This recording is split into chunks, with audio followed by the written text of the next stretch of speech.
Y esta es otro ejemplo que les quería mostrar porque es muy interesante. El chupo es un factor protector, definitivamente. Entonces, todos estos son metaanálisis donde muestran que están a favor del uso del chupo. ¿Y cuál es la razón? Es que el chupo produce microdespertar, es lo mismo que chupar dedo. Y ustedes los que han visto bebés durmiendo con chupo o con el dedo se dan cuenta, aún sin el chupo y sin el dedo, que a veces hacen como que mueven la boquita. Esos son microdespertares, a veces como con la lengua. Entonces esos microdespertares hacen que no se duerman tan profundamente. Entonces esa es la razón por la que es un factor protector. Hay muchísimos estudios que muestran que el chupo definitivamente no disminuye la lactancia materna, no tiene ningún problema con la oclusión de los dientes hasta los 3 años.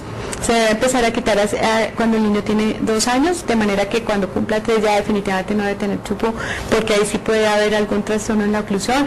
No producen caries, no aumenta la enfermedad de aguda, etcétera, etcétera, etcétera. O sea, estudios hay los que quieran. Yo ya hice una serie de reuniones con la Academia Colombiana de Odontopediatría y ellos hicieron un acta y de acuerdo pues todos de que el chupo no es un factor de riesgo para nada. Y sí es un factor protector del síndrome infantil de muerte súbita. ¿Y cuál es la magnitud? Porque mi pregunta es, si eso no es un problema de salud pública en Bogotá, y ¿cómo mide uno, cómo decides si es realmente un problema de salud pública o no? Pues por la magnitud, tanto por la frecuencia como por la gravedad. Si son muchos los casos y si además es muy grave que a alguien le dé esa enfermedad. Entonces, pues de la gravedad no tenemos duda, son mortales los casos. Hay unos poquísimos casos que se llaman ALTE, no me acuerdo exactamente qué es la sigla en inglés, pero son síndrome infantil de muerte súbita abortados. Entonces, que la mamá se alcanza a dar cuenta, le alcanzan a hacer algo de reanimación. En general, si es muy tarde cuando se da cuenta, se presentan unos daños cerebrales gigantescos, pero hay algunos casos que sí se alcanzan a dar cuenta los papás. Y hay estadísticas de algunos países europeos, Australia y Nueva Zelanda son los países que han tenido la prevalencia más alta, entonces ellos tienen más estadísticas, y de Latinoamérica el único país que tiene publicadas internacionalmente es Argentina. Entonces ahí lo que muestra es cuando la campaña comenzó, o sea, estamos mirando que son campañas que comenzaron entre el año 90 y 91, nosotros no hemos arrancado con la campaña. Colombia ha hecho unos intentos, ya les voy a mostrar más adelante, pero definitivamente no tenemos una campaña. Pero sí en el 90-91 más o menos comenzaron las campañas, y estos son como el porcentaje de cambio, ¿no? Es gigantesco. Si uno ve, por ejemplo, este es Inglaterra, ha disminuido en 82 puntos porcentuales después de la campaña, y así lo vemos en todos, en absolutamente todos los países han disminuido. Japón no tiene muchos casos, pero igualmente ha disminuido sus cifras. Empezó con una tasa de 0,30 por cada 1000 nacidos vivos y la tienen 0,16, pues la tenía en el 2005. De todas maneras la ha reducido. Y este es un estudio que es bonito porque de esos países de los cuales hay estadísticas publicadas, hicieron esta comparación desde el 90 hasta el 2005, y lo que muestra es, lo que está en blanco son las disminuciones por síndrome infantil de muerte súbita, de la mortalidad por síndrome infantil de muerte súbita, y lo que está en otro color son las posneonatales por el resto de causas. O sea, todas estas son posneonatales, más de 28 días, menos de un año. Y estas son las causas que no son síndrome infantil de muerte súbita, y las que están en blanco, las que se debieron a síndrome infantil de muerte súbita. Entonces lo que vemos, por ejemplo, es que Argentina sí redujo, pero ha reducido muy poco la mortalidad neonatal a expensas de la disminución por síndrome infantil de muerte súbita. Mientras Australia, ustedes ven que esto es lo que ha disminuido por otras causas, que no es mucho, pues sí ha disminuido, pero no tanto. Pero miren la diferencia gigantesca de la disminución entre el año 90 y el 2005 por síndrome infantil de muerte súbita, lo mismo que Inglaterra, Gales, bueno, en general todos los países. La siguiente. Nueva Zelanda, como les decía, ha tenido tenía una tasa de más de 4 por 1000 nacidos vivos de mortalidad postneonatal, pero de esos casi 3 por cada 1000 nacidos vivos eran por síndrome infantil de muerte súbita. Ellos han hecho unas campañas gigantescas, tienen problemas gigantes con el colecho, se han inventado unas cunitas para ponerlas entre el papá y la mamá para que acuesten ahí los bebés, bueno, pero han ido reduciendo muchísimo la prevalencia. Suecia, Estados Unidos, vuelve y juega, ¿no? ¿Cuánta de la disminución de la mortalidad postnatal ha sido a expensas del síndrome infantil de muerte súbita? Yo no tenía mucho de dónde agarrarme para poder decir cuál era la prevalencia en Colombia y en Bogotá, y la verdad yo sí estoy muy agradecida con el DANE porque han sido mis aliados totales. Pero entonces yo empecé a mirar, bueno, y los países que no tienen estadísticas, porque no tienen completos los estudios con medicina legal, historia y todo eso, ¿cómo hacen para saber? Y entonces empecé a mirar con qué códigos de CIE-10 uno podría acercarse a ver cuáles eran estas posibles muertes por síndrome infantil de muerte súbita. Encontré estos códigos, dale la siguiente.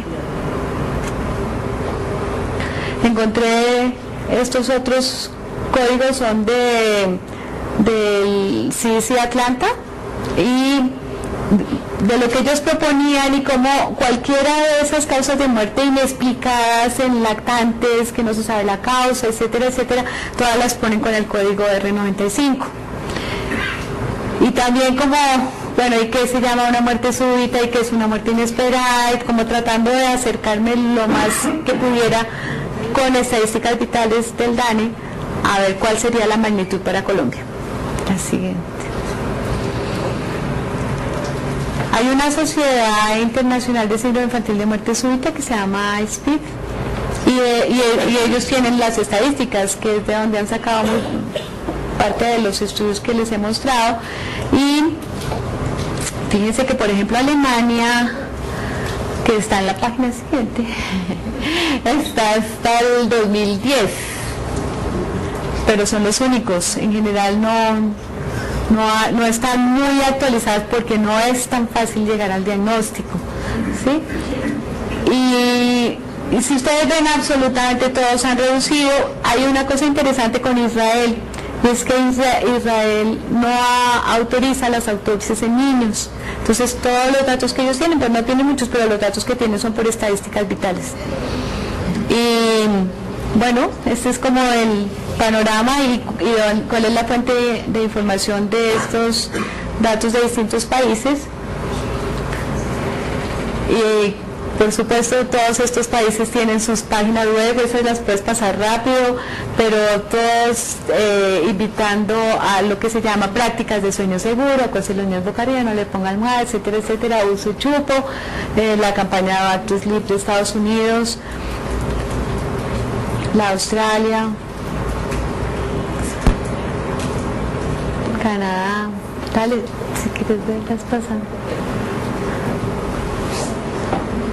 La Japón, la japonés. Para un segundo ahí, esto es interesante, es porque lo que yo les comentaba de Japón, ellos arrancaron en el 95 con una tasa de 0,44 y en el 2001 pues habían bajado a 0,2 o lo que ustedes vieron anteriormente. Entonces como de alguna forma tasas que uno considera bastante bajitas, que están a la par, cuando ellos arrancaron, a la par de otros países que eso es lo que han logrado después de campañas masivas, y sin embargo pues ellos le han apostado fuertemente a la campaña, y los países orientales en general no tuvieron como ese problema de los países occidentales de acostar a los niños boca abajo de medio lado. Ellos se han mantenido más en esta costumbre de acostarlos boca arriba. La del Reino Unido, dale. Porque yo me preguntaba, ¿por qué todo el mundo sabe y nosotros no? ¿Por qué todo el mundo sabe que hay que acostarlos boca arriba? Y lo que les contaba, esa idea de investigar sobre síndrome infantil de muerte súbita nació en mí en el año 2008, que estaba en la Fundación Santa Fe de Bogotá, que el jefe de pediatría, Santiago Cruz, me presentó eso y me dijo, a los niños hay que acostarlos boca arriba, y lo primero que me dice, yo los acostaba medio lado boca abajo, a mí nadie me dijo, yo los tapaba, los abrigaba bien, los acostaba así de medio lado para que no fueran a sentir frío, y a mí nadie me dijo que eso no se debía hacer. Entonces, porque yo no sabía, y entonces yo le empecé a preguntar como a mis colegas y nadie sabía. Entonces, como de generaciones más jóvenes de médicos, y tampoco sabían. Entonces decían, no, hay que acostarlos de medio lado boca abajo. De medio lado, sobre todo en Bogotá, la que sí. Entonces yo empecé a buscar y yo decía, ¿será que sí? O sea, cuando veo semejante cantidad de campañas de todas partes del mundo, páginas web, dije, no, bueno, y sin contar la cantidad de artículos que hay. ¿Vale? Estas son todas campañas, eso es en un bus, en una caseta de teléfono, Face Up to Wake Up, boca arriba para que se despierte. Todos los pasos y recomendaciones de sueño seguro. Dale.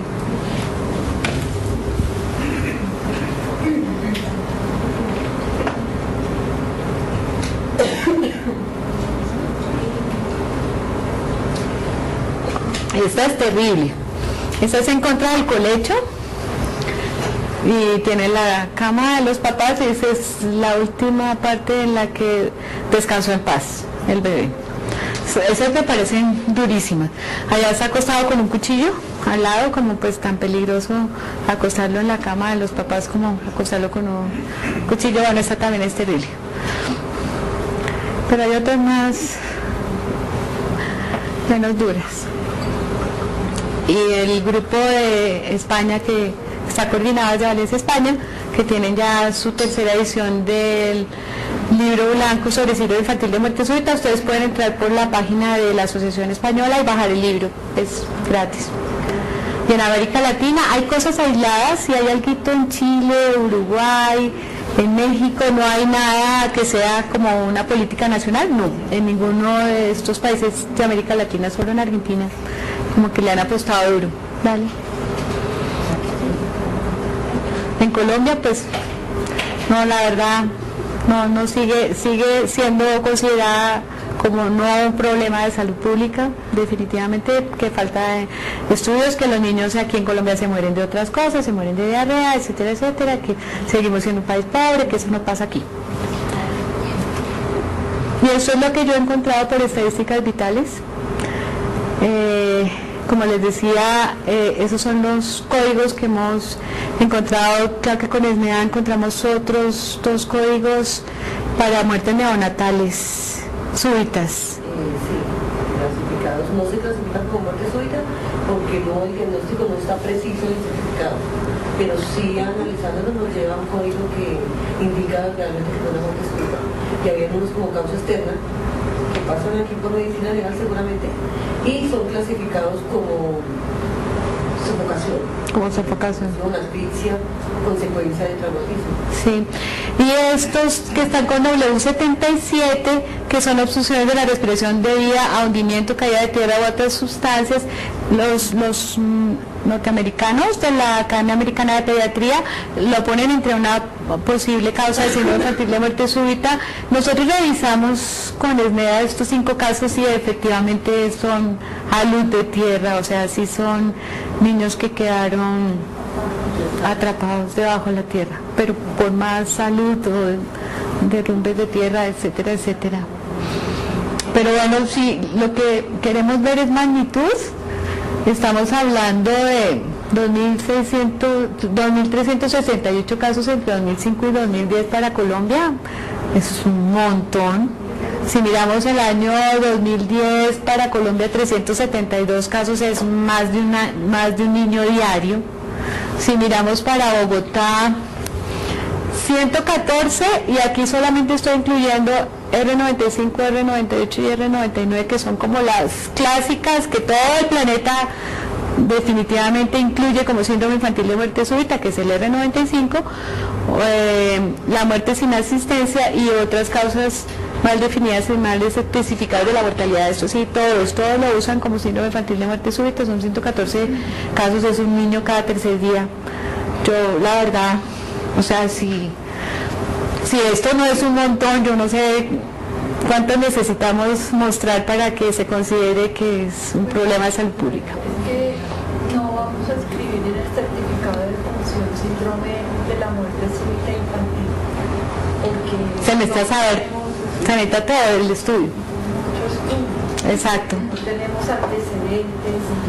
Nada. Los doctores que están viendo la micro podrían decir, bueno, no tiene una enfermedad metabólica de depósito, aunque es tan bebé, se pueda ver, pero sí es muy comprometedor. Yo he visto conclusiones de algunos de los patólogos que dicen podría corresponder a una muerte súbita del lactante, pero requiero que me envíe toda la información de cómo dormía, cómo era la cuna, y esa información casi nunca la tenemos. No, exacto. Por eso te decía que todos los países en general se han puesto de acuerdo en que estas causas definitivamente se consideran entre las estadísticas de síndrome de muerte súbita del lactante, porque son en estudio, quedan en estudio, no se completó nunca toda la batería de laboratorios y rayos X completos, etcétera, etcétera, que deberían estar incluidas. Ayuda mucho que ahora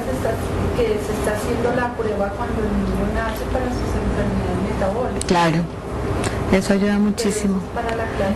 Pero necesitaríamos que a cada niño que se le hiciera autopsia pudiéramos revisar la historia completa del niño desde el embarazo de la mamá y mirar, por ejemplo, cómo fue el resultado de la historia de la mamá, todo. Sí, pero digamos que esos son posibles casos de síndrome infantil de muerte. Claro, entonces por eso es que lo que hacemos es mirar las muertes sin asistencia y otras causas mal definidas y las mal especificadas de mortalidad, porque un niño que sea menor de 1 año y se muera y definitivamente no se logre saber la causa, pues fue una muerte súbita e inexplicada. Eso también un problema para los papás, ¿no? Porque van a decir, imagínense la posibilidad que tuvimos de culpa. Claro, pero los papás prefieren saber siempre. Y lo que hacen, por ejemplo, estas asociaciones norteamericanas y europeas, que son las que están financiando toda la investigación de síndrome infantil de muerte súbita, son de papás que se les murieron los bebés. Ellos lo único que quieren es que no le pase a otro papá. Entonces hacen asociaciones, donan un montón de dinero para investigación, etcétera, etcétera, porque ellos ya saben que había un factor de riesgo que ellos no conocían y quieren que el resto del mundo se entere. ¿Tienen otros hijos o piensan tener otros hijos? Pero sí, ellos prefieren porque de alguna forma están ayudando. La que sí. Y bueno, ¿y entonces qué pasa en Bogotá? Pero una preguntita, o algo que quería como comentar, y es que digamos en esas estadísticas que se presentan como globales, de acuerdo también con lo que decía la doctora Marta, había que especificar cuáles cumplen con los criterios para decir que sí son, ¿cierto?, y cuáles no, porque ahí se está presentando una estadística global. ¿La de los otros países? No, la de Colombia. Ah, sí, eso es mío y es de estadísticas vitales con ESMEDA, pues lo que hemos hecho es sacado esos diagnósticos que ustedes ven ahí y mirado, digamos que lo último es tener el certificado de defunción con el de nacido vivo, con el registro de nacido vivo para mirar Apgar, bajo peso al nacer, todo eso y poder acercarnos a pensar que esas muertes, pero yo no puedo decir que esas son síndrome infantil de muerte súbita, muy probablemente son SUDI, o sea, son muertes inexplicables en infantes desconocidas, de causas desconocidas, es lo máximo que puedo acercarme a decir, pero que hay una cosa importante y es que sea un síndrome infantil de muerte súbita clásico con absolutamente todo el arsenal diagnóstico antes del embarazo, el embarazo, todo normal y definitivamente por descarte fue un síndrome infantil de muerte súbita o fue una sofocación con la almohada, la prevención es exactamente la misma. Eso es lo que no se justifica, que yo me ponga a ser tan fina en el diagnóstico cuando definitivamente la prevención de esas muertes, porque en general son niños sanos, son muertes prevenibles la mayoría de los casos, es exactamente igual. Entonces, como política pública, como salud pública, ¿yo para qué hilo tan fino? ¿Sí? ¿O para qué me tan hilo si finalmente lo que yo quisiera es que se disminuyeran? O sea, si uno lo piensa desde ese punto de vista, es la siguiente. Pues como les decía, hay estudios que muestran que a mayor altura sobre el nivel del mar, y lo que pasa es que ustedes saben que hay menos concentración de oxígeno, etcétera, etcétera, entonces parece que hay más posibilidad de hipoxia y más posibilidad, darle la siguiente, de resfriado común, etcétera, etcétera, que también son factores de riesgo. Pues como les decía, es con esos códigos. Esto es lo que encontré para el 2010. Estos son los casos para Colombia, los 372 casos, 5 de los cuales están sin departamento, pero pues como ustedes pueden ver para Bogotá, pues obviamente es una ciudad gigantesca, son 114, dale la que sigue. Y esto en tasas, Bogotá tendría 1.03, una tasa de 1.03 por cada 1.000 nacidos vivos. Esto es como para tratar de mirar cómo nos comparamos con los otros países, con las estadísticas que ellos tienen, dónde seríamos nosotros, más o menos. Esto es para mostrarles que entre el año 70 y el año 85 disminuyó la mortalidad en Europa, la mortalidad infantil en general, pero por síndrome infantil de muerte súbita no. Durante ese tiempo pues ellos no han arrancado con campañas hasta el año 90, entonces seguía estable. Entonces yo quería mirar qué había pasado en Bogotá, entonces trataba de hacer lo mismo. Esta es la mortalidad infantil con una tendencia a disminuir, y esta sería por posibles muertes súbitas de lactante no definidas, y lo que uno ve es que no hay ninguna disminución. Pues claro, no ha habido ninguna campaña. Claro, pero es que nosotros no hemos arrancado con ninguna campaña. O sea, nosotros estamos como estaban ellos en esos años, más o menos en los años 40, 50, 60, 70. Así estaría Bogotá. Dale la siguiente. Esta es como es más frecuente en esa edad, el pico entre el segundo y el cuarto año de edad, y eso es lo que pasa para Bogotá. O sea, se comporta exactamente igual. Dale la que sigue. Como les decía, es mayor en hombres que mujeres. Nuestro trabajo con el Dr. Neish sale que es exactamente igual que los países europeos, Estados Unidos, Canadá, Australia, cómo se comporta en Bogotá y en Colombia. Y esta me encanta, porque cuando uno mira por estadísticas vitales, cómo se hizo, cómo es que dice Esmeda, cómo determinó la causa de muerte. En el 2010, el 96.49 tuvieron autopsia.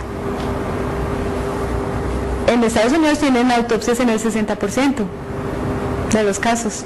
En Israel, pues no tienen. Nosotros tenemos 96.49% para el 2010. O sea, la gente en Bogotá tiene en la cabeza que esos casos, o sea, los médicos, ya sea que sucedan en la casa o sucedan en un hospital, deben tener una autopsia, que eso es muy bueno. O sea, si uno se compara con el mundo, estamos muy bien. Estás mirando las barritas, ¿se acuerdan de la mortalidad por neonatal y cuál era el peso de la mortalidad por posible síndrome infantil de muerte súbita? O sería esta. Y yo les comentaba que en los países desarrollados era la primera o una de las primeras causas de mortalidad posneonatal.